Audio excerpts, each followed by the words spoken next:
আহা কি আনন্দ আকাশে বাতাসে। আরে ভাবছো হঠাৎ কেন বেড়াতে বেরিয়ে পড়েছি আর বেসুরো গলায় গান শুরু করে দিয়েছি? আরে না না, বেড়াতে নয়, একটা স্পেশাল জায়গার ডাকে আমরা গাড়ি করে একসঙ্গে 4 জনে সফর সাথে বেরিয়ে পড়েছিলাম। কলকাতা দেখতে নিশ্চয়ই নয়, তবে হ্যাঁ, কলকাতার এই অপরূপ সৌন্দর্যটা দেখতে দেখতে কখন যে সময় কেটে গেছে বুঝতেই পারিনি। এইভাবে আমরা রাস্তাটা এগিয়ে চললাম। যাচ্ছি কোথায় এক্ষুনি বুঝতে পারবে। আমার অনেক দিনের একটা স্বপ্নের জায়গা, দারুণ একটা এক্সাইটমেন্টের জায়গা। এইখানে এসে গেছি। কোথায় এসেছি আস্তে আস্তে দেখতেই পাবে। আমাদের গেট খুলে গেল, গাড়ি আমাদের ভেতরে আস্তে আস্তে প্রবেশ করছে। এক্ষুনি দেখাচ্ছি, দাঁড়াও দাঁড়াও, কোথায় চলে গেছি এক্ষুনি ফোকাস হবে, দেখতে থাকো। ওই দেখো ফোকাস হয়ে গেছে। কোথায়? দিদি নাম্বার 1, মানে আমরা জি বাংলা শুটিং সেটে পৌঁছে গেছি। হ্যাঁ, এতক্ষণে নিশ্চয়ই বুঝতে পেরেছো, দিদি নাম্বার 1-এর শুটিংয়েই আমরা চলে গেছিলাম। আর সেইখানে দেখো দারুণ কিন্তু ভেতরটা সুন্দর করে সাজানো আছে। আর এরই ফাঁকে আমার মেয়ে কিন্তু শুরু করে দিয়েছে বিভিন্ন আর্টিস্টদের সঙ্গে ছবি তোলার কাজ। তারপরেই চলে এলো লাঞ্চ। পেট ভরে নানা রকম আইটেম দিয়ে কিন্তু ওরা আমাদের দারুণ লাঞ্চ করিয়ে দিল। আর লাঞ্চ পরেই কিন্তু শুরু হয়ে গেল আমার মেকআপ। ফুল মেকআপ আর হেয়ারের কাজ কমপ্লিট করে এবার আমি যাচ্ছি শুটিং সেটে। তোমাদেরকে না একটু মেকআপ আর হেয়ারের ভিডিও দেখাতে পারলাম না, কারণ মেকআপ আর হেয়ারের ভিডিও কিন্তু করা একদম বারণ ছিল।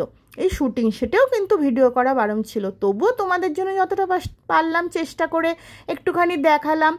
যদি তোমাদের কিছুটা ভালো লেগে থাকে, হ্যাঁ, এত আলো ঝলমলের জায়গা সত্যি না প্রশংসা করে থাকা যায় না। আর ওরা এত ভালো, ওরা আমাদের কিন্তু প্রত্যেকটা জিনিস বুঝিয়ে দিচ্ছিল। ওই দেখা যায়, দেখো আমাকে দূরে ওইখানে দেখতে পাচ্ছ, ওরা কিন্তু প্রত্যেকটা ডিটেলে বুঝিয়ে দিচ্ছিল কিভাবে দাঁড়াবো, কোন অ্যাঙ্গেলে তাকাবো, কোন দিকে তাকাবো, সবটা কিন্তু সুন্দর করে ওরা ক্যামেরা ফ্রেন্ডলি যাতে হয় তার জন্য হেল্প করছিল। তারপরে এইভাবে আমার গেম খেলা হয়ে গেল। আর গেম খেলার পর এবার হচ্ছে আমার প্রাপ্য গিফটের পালা। ওরা সমস্ত গিফটগুলো আমাকে বুঝিয়ে দিল, বুঝিয়ে দিয়ে ওরা প্রচুর ফটোগ্রাফি করতে থাকলো। আর আমিও এই সুযোগ একটা ভিডিও করে নিলাম। এইবার সমস্ত গিফট পাওয়া হয়ে যাওয়ার পরে দেখো আমরা যখন বাইরে বেরোলাম, রাত্রে দেখি অন্ধকার হয়ে গেছে। রাত তখন 11:30, প্রচণ্ড জোর বৃষ্টি পড়ছে।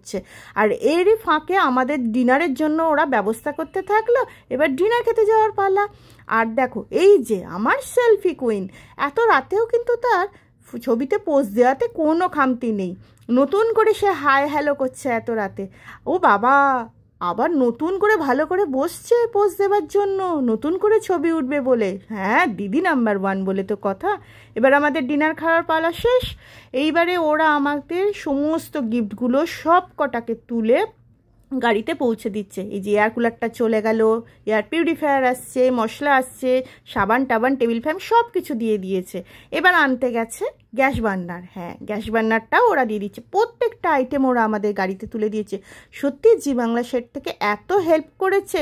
আর সারাদিনে এত খাইয়েছে, চিকেন স্যান্ডউইচ, কফি, কি না খাইয়েছে। দারুণ দারুণ অসাধারণ কেটেছে দিনটা। আর এখানে সমস্ত আমাদের গাড়ির সামনে রেখে দিচ্ছে।